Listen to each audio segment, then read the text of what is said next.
Le ruban présent en haut de votre document Excel 2010 vous permet d'accéder aux différentes fonctionnalités de ce tableur. Sachez qu'il est possible de personnaliser ce ruban pour pouvoir choisir vraiment quels outils vous souhaitez y faire apparaître. Donc pour personnaliser le ruban Office, vous vous rendez en haut à gauche et cliquez sur le menu Fichier. Une fois dans ce menu, vous allez vous rendre dans les options d'Excel 2010. Pour ce faire, vous restez ici à gauche et allez tout en bas. Vous voyez, vous avez ici Options. Vous cliquez donc ici sur Options. Vous avez donc une nouvelle fenêtre qui s'ouvre. Vous allez ici changer de catégorie et cliquer sur Personnaliser le ruban. C'est donc dans cette fenêtre que vous allez pouvoir personnaliser le ruban Office 2010.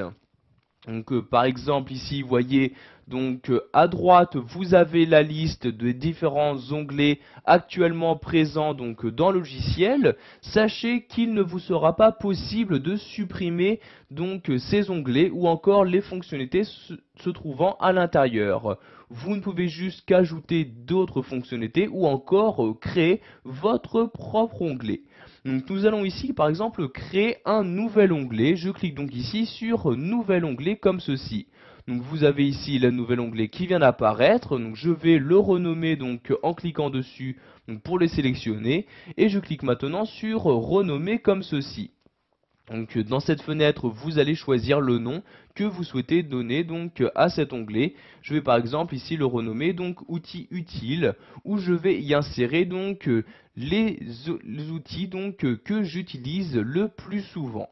Je clique donc ici sur OK pour valider mon nom. Et voyez comme vous devez le savoir, les onglets sont divisés en différents groupes. Donc ici il y a un premier groupe qui a été créé en même temps que l'onglet. Donc groupe que je vais renommer en cliquant ici sur renommer. Donc vous pouvez, si vous le souhaitez, attribuer un icône au groupe ou ici changer son nom. Donc ici je vais par exemple le nommer format, où je vais insérer les différentes fonctionnalités me permettant de modifier les formats de cellules ou de données. Je clique ici sur OK pour valider mes changements. Donc vous voyez, j'ai pu en très peu de temps créer un nouvel onglet, un nouveau groupe. Maintenant, nous allons voir comment insérer des fonctionnalités à l'intérieur de ce groupe-là. Donc tout d'abord, je sélectionne bien le groupe en question. Et je vais maintenant choisir dans la liste de gauche les différentes commandes que je souhaite insérer. Donc ici vous avez ces différentes commandes. Pour choisir quelle commande faire apparaître dans cette liste-là, vous cliquez sur la flèche et vous avez donc ici les différentes commandes. Donc soit les commandes courantes, toutes les commandes d'Excel, les commandes se trouvant dans l'onglet Fichier, les commandes se trouvant dans les onglets principaux, etc. Donc ici je vais rester sur commande courante et je vais par exemple insérer les modifications de couleur de police. Je clique donc dessus, puis je clique ici sur ajouter. De même ici couleur de remplissage, ajouter comme ceci. Donc ici je vais également modifier le format de cellule. Donc format de cellule, je clique dessus pour le sélectionner, puis je reclique encore une fois sur ajouter. Donc je vais par exemple ici ajouter ces trois fonctionnalités dans ce groupe là. Donc fonctionnalités que je peux choisir leur ordre d'apparition. Donc par exemple ici format de cellule, je souhaite le faire apparaître en première position. Je le sélectionne et je clique ici sur la flèche du haut. Donc ici encore une fois, et voyez donc maintenant cet outil apparaît bien en première position. Je vais maintenant créer un nouveau groupe afin d'y faire apparaître de nouvelles fonctionnalités. Donc je sélectionne tout d'abord l'onglet correspondant et je clique ensuite sur nouveau groupe. Un nouveau groupe apparaît maintenant, donc je le sélectionne, je clique maintenant sur renommer comme ceci.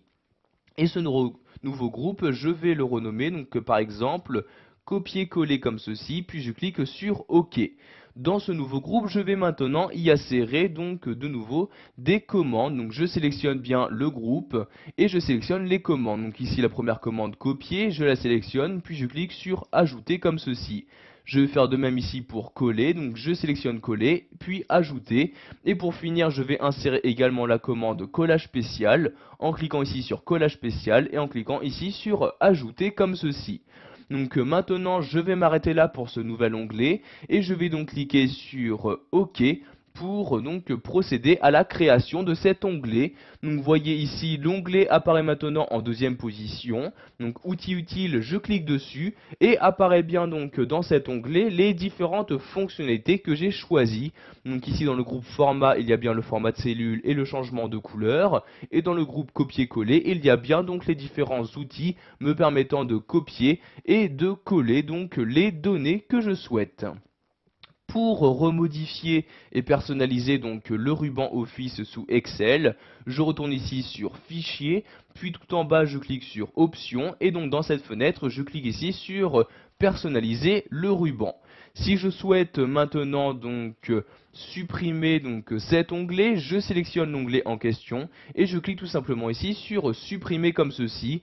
Comme vous pouvez le voir, l'onglet a maintenant disparu de la liste. Je clique donc sur OK pour valider mes changements et voyez donc maintenant si je me rends dans le ruban Office, l'onglet donc objet utile n'apparaît bien plus. Voilà, vous savez maintenant comment personnaliser le ruban Office sous Excel 2010. Vous avez donc appris à créer un nouvel onglet et y ajouter les